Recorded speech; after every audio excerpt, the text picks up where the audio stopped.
Click the link show channel here over at SubScribestar. Now over at Odyssey, I have a mailbox. You want to send me a comic or something you want me to look at. So when you read this title, you wonder if it's a typo because it comes across as a little not what you expect a person to say. Is Assassin's Creed Shadows boss claims the diversity, what's the I stand for? What's the I stand for? Inclusion, equity is destroying games. Not only doubles down on it, but also attacks critics as bad, terror bad, tolerant, intolerant, istophobic. And you go, that's kind of a weird thing for the guy to say, because, so let me translate that as you're saying you're making woke cancer that the customer is not willing to pay for, and then you're, of course, attacking the fans. I mean, that's just par for the course. But to say like you're deliberately making something that the audience doesn't want is kind of weird, because I mean, are you guys like a publicly traded company or something? It's a weird flex that they're this mask off. And you know, the future of Ubisoft would be interesting to watch. What do you call, like, short the stocks or something? So this Bugman from Assassin's Creed does an interview and uses his corporate speak.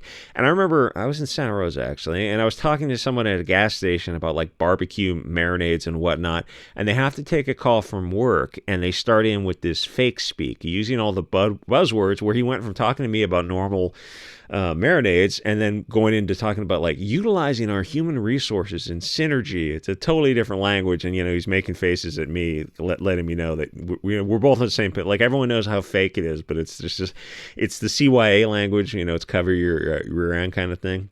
And you really get the best example, especially with Disney lately, and a lot of these other, any publicly traded company that is making woke propaganda, is I think they're all on the downward decline. This stuff is not selling.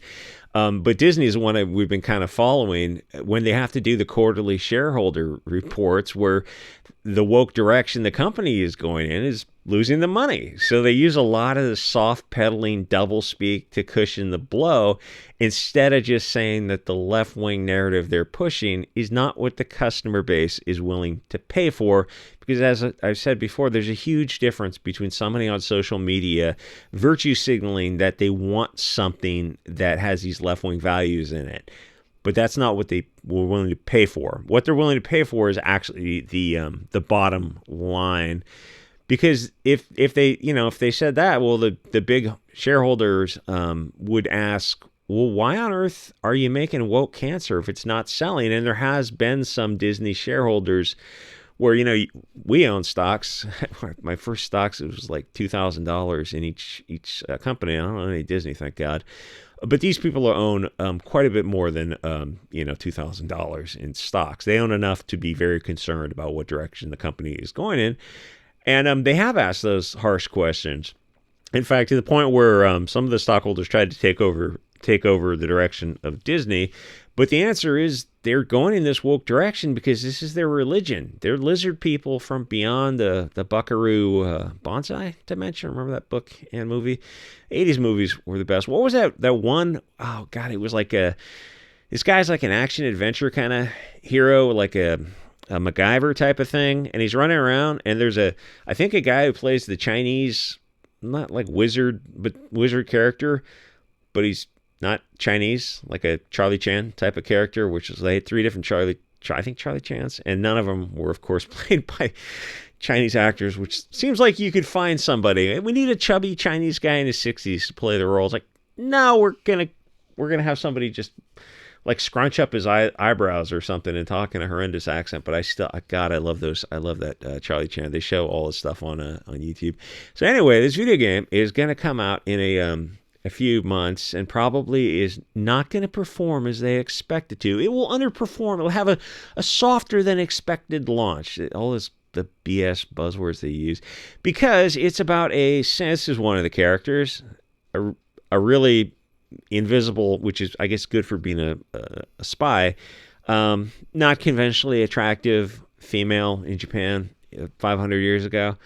Can we get a hot, Japanese waifu type of character with a tiny impossible waist and big boobs and long beautiful hair, where she's kind of that would actually fit in better, like, I don't know, a succubus or a geisha type of girl, an entertainment type of girl. That would probably fit in the story. No, beauty and like heteronormative patriarchal. No, we can't get any of that. We got to get someone who's not exactly fugly. She's just invisible. She's just not attractive. Just short hair too, but she has a sword. So this is exactly what the 99% male audience who's going to buy the white and Asian male audience is going to be 95%. That's exactly what they don't want. So we're going to give this to them anyway. So it's probably going to underperform. So because it's about a samurai in Japan, so naturally these idiots use a black character to sneak around Japan surreptitiously 500 years ago. Doesn't have to make sense. It's woke, and liberals love to virtue signal using non-Euros as their puppets, which might seem odd because, well, aren't the Japanese? They're already Japanese characters. But you don't understand the Bolshevik hierarchy. The Japanese are not non-white enough. They don't count as brown people to the liberal. And blacks, for their purpose, is the top of the hierarchy for virtue signaling, which means in their mind that it's not a compliment that liberals are using them in this way. Deep down, liberals actually hate diversity, and they treat this group they treat anyone who's not them as just pieces on a chessboard, pawns to manipulate and then sacrifice when needed. And if you're in that category and you suddenly have a come to Jesus moment and move to the right, you'll find out how they really feel about you. And that's kind of a difficult situation if you're there's a couple of them out there. There's a couple of pox out there who are pretty right wing, and once you leave the matrix, no matter what you are, it's like you're just Hugo Boss to them. So now you got a story set in Japan. All you have to do is use a Japanese male, and you have the best odds to make a great return on investment, like truly hundreds of millions of dollars, billions of dollars, however much these games cost. Instead, you get this character is on screen now, which is not what the customer wants, even with a cool getup. Instead, they gave them, I don't know, can I make a Floyd reference without getting a hate speech strike? So they can virtue signal about how much they love BLM and, the 2020 summer of love. Now, in their defense, there is some history that guy was in Japan at the time. I think that's agreed on, but he was probably more like a retainer, a sidekick, assistant type of character.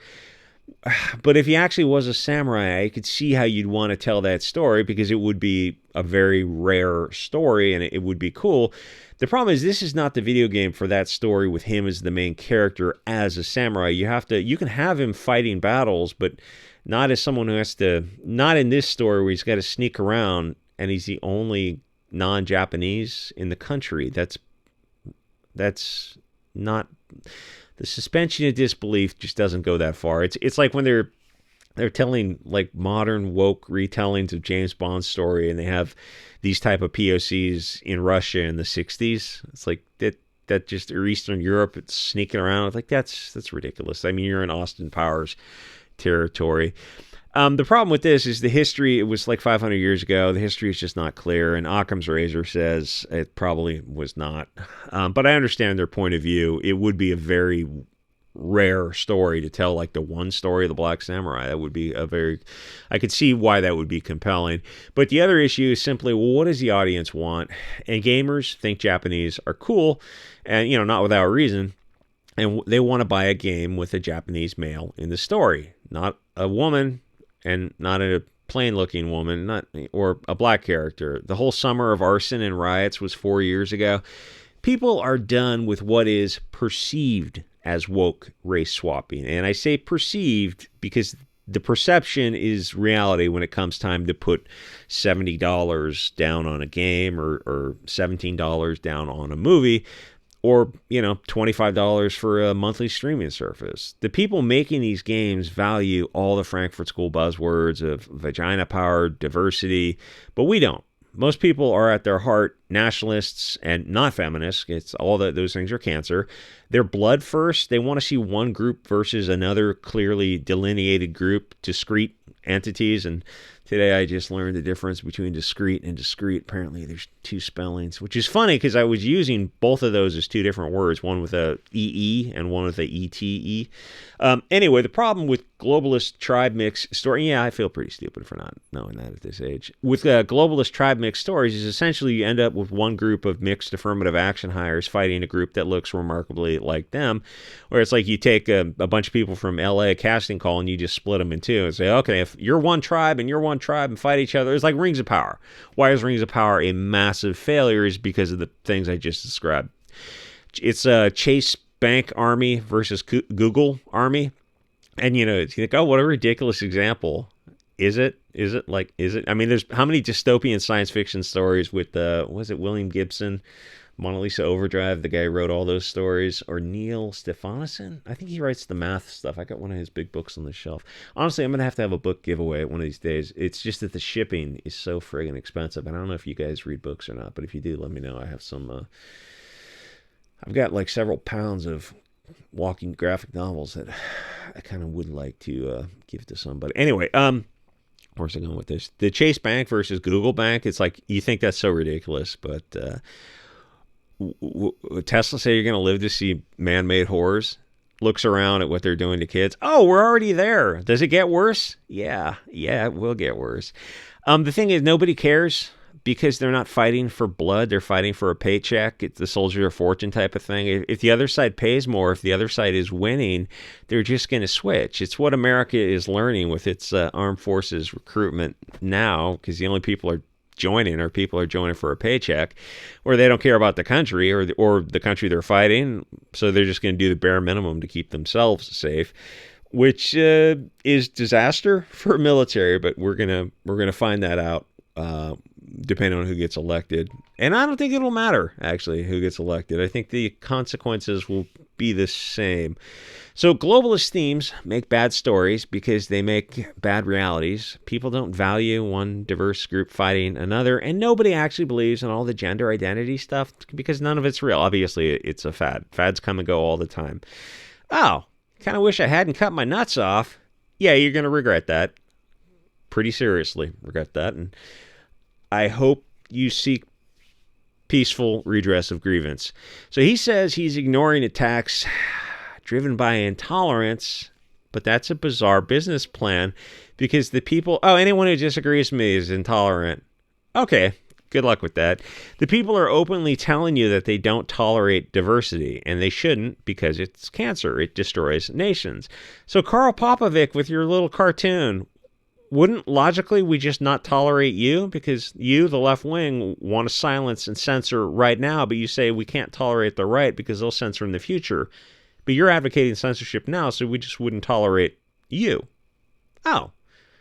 Like a child could deconstruct that Karl Popovic argument. Anyway, all the corporate speak is irrelevant. It's the only bottom line, of course, for an expensive game like this. I don't know what the budget is, but I'm assuming it's in the hundreds of millions of dollars. Is will it sell or not? And it probably will sell, unfortunately, based on the name. But I suspect it won't be a big hit because people are really tired of woke.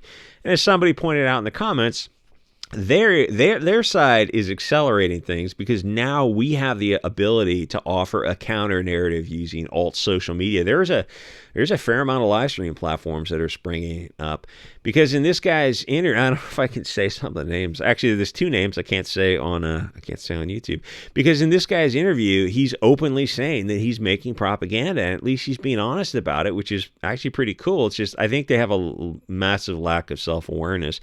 And the truth is that all of this is the future of all pop culture. And once you see it for yourself, you'll accept it eventually, and you'll just be done with anything modern, anything after a certain age. I was talking to Vegan about comic books, and I'm thinking, like, for me, the peak was probably 30s to 60s for comics. Not that the stuff in the 70s and 80s was woke. It was just earlier stuff was better, especially the War in the Pacific stuff from the 40s and 50s was a lot of fun. So you'll just be done with anything. I mean, obviously what happened, you've been paying attention, is the general pop culture kind of soy slop ended during the Trump years. I mean, this will, I guess, go down in history as 2020 was the final straw when these people lost their mind. And as I was thinking, if he gets elected, oh, it's going to be insane. They're going to double down to the point of you're going to see massive companies just go out of business because these people will lose their mind. It's going to get even worse, but it's going to be so sweet to watch. I might even have to go back to the theater to watch some of this stuff live to really get the experience. But once you're done with modern stuff, nothing new matters because you won't be. I used to say, oh, you buy me a ticket to the theater, and like just the ticket price, and I'll go see a movie. And I stopped saying that because I realized, oh, there's nothing I want to see. Like there's nothing I want to see even if you pay for it, and like nothing. There's nothing coming out. There's just nothing worth watching, and I don't see that's going to change in the future unless it gets to the point where things are so woke, preachy that it becomes, so bad it's kind of good, and then we'll see. So you're not going to be watching anything coming out past a certain point, but it is important to crap all over these people on social media because it bugs the SJWs, and that's worth it. SJW tiers are quite enjoyable, and they try to stop you from talking about things. Like, just enjoy red letter media, just consume slop and don't criticize it, and talk about things you love. And like, nah, we're gonna crap all over your Disney, Star Wars streaming things and your Marvel. It's like Disney bought the coolest IPs that they could have done the most with, and what did they do? Oh, we made them gay, and we race swapped all the characters. Oh, why'd you do that? Because F you. Oh, South Park really was right about everything. So get on social media, crap all over these people. Explain what these filthy globalist vermin parasites are up to. Is it late enough in the video I can use a phrase like that? Because hurting woke corporations is a good thing. It's like knowing that your enemies are existentially evil or something. There's nothing you can do against them that will be, a proverbial war crime, because these are the devil themselves, or really another demon by another name, Balenciago. Which is funny with that because there's actually two translations. I think the Greek and the Latin, and they both translate into evil things. It's really just a coinkydink that you picked that name. Yeah, we just opened the dictionary. It landed on Dada, and that's what we're going to call the art movement. Like, even my art teacher said, like, yeah, that's probably BS. They just like the name. Anyway, like, comment, subscribe. Thanks to everyone who sent Vegan for sending the Dracula book, and everyone who sent everything else to the mailbox and been using the throne. I think Amazon made a mistake. Someone sent coffee. LG sent coffee. Amazon sent me some dolls instead, which actually kind of works out because I'll put them both on the shelf and it'll be like, dolls for the channel. I mean, the coffee I would have drank, but the dolls I'm going to keep on the bookshelf forever. So that kind of worked out. Anyway, thanks to everyone who's making this channel possible. And I will see you guys, people listening to this, like, why are they supporting this stupid YouTube channel? Well, they're not supporting the YouTube channel. I think they're supporting the Odyssey and the BitChute channel. Oh, maybe we should go check those out. Maybe. I mean, it's not for normies. I'll be 100% with you. You can join the Telegram too, but it's pretty offensive. And I mean, most of the offensive things are coming from me, if I'm just going to be honest. Anyway, like, comment, subscribe, and I'll see you guys all next episode.